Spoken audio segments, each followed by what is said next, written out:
welcome back. This is the south-facing wall of Atmore Farm and Garden, our farm and garden store. And at the end of the season, we were clearing out transplants that needed to be gotten rid of, and some of them were kind of sad looking, and you know, things are getting reset. So I took a lot of these transplants and put them out here. And it's a little warmer here. We had 25 degrees overnight last night, which is not a big deal for these brassicas. But I wanted to do something instead of, you know, let those poor transplants end up in the compost pile because they're outgrowing their transplant trays. And so we just put them in along here, and you can kind of see as we get further up progressively that the plants get bigger. And that's because I started planting plants out here up front where Rachel is harvesting collards. So the very first ones were up here next to where you come in the front door. And then we worked our way back along the wall. This is a good use because before, this whole area was just being sprayed with Roundup and had some a little bit of sad looking mulch in it. But now it's actually producing vegetables and producing us our New Year's dinner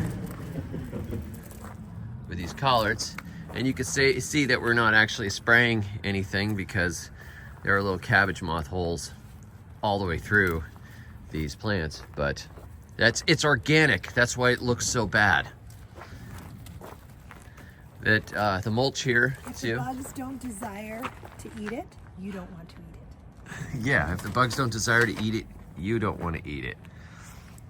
It's been pre-selected to be edible by bugs. This was pecan mulch, pecan shell mulch. We have some pecan cracking machines in the back of the shop here, and we crack pecans for people. The machines are from the 1940s. Look at that. That's my reflection there, my shadow there. This is what you're never supposed to do in a YouTube video. You got to keep it really professional and not be able to tell that you're filming with your phone. There we go. Professional.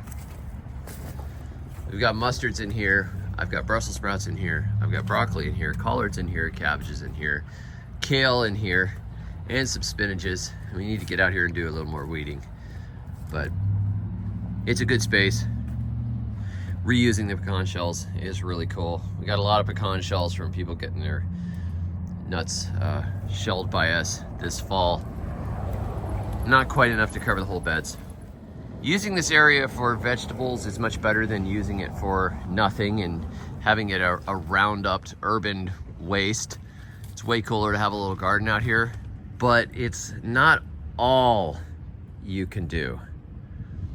We could put in citruses and other things along this wall that would be growing a zone south of us because this is catching the warmth of the sun all day long as the sun goes across the sky here.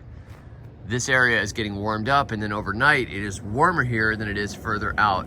And there's a really nice satsuma tree in town that's growing up against the back of a bank, and it went right through the snow and everything, whereas other people lost their satsumas. If it was out in your yard, it got lost. But if it's up in a microclimate like this, it'll live. So this is our wall garden right now, our little urban garden space, but I'm hoping later, got some sugar cane right there, to do what I did with that sugar cane and put in some kumquats, satsumas, maybe even some lemons along this wall. We've got a good long stretch of wall, and it's a nice microclimate, so why not use it? Thanks for joining me. I'll catch you all next time, and if you get a chance, come by and visit us at Atmore Farm and Garden. And until then, may your thumbs always be green.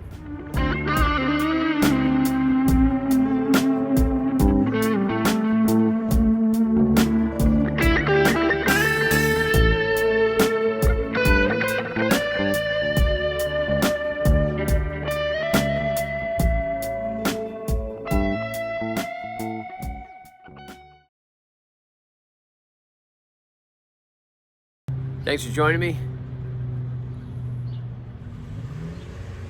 Thanks for joining me.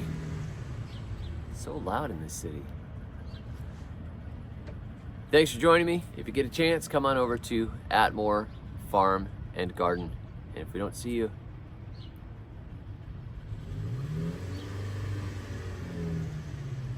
thanks for joining me. I love these kind of interesting hand tools from around the world. Really nice to just forget what you're saying and not really have a way to close a video. Thank you. Bye.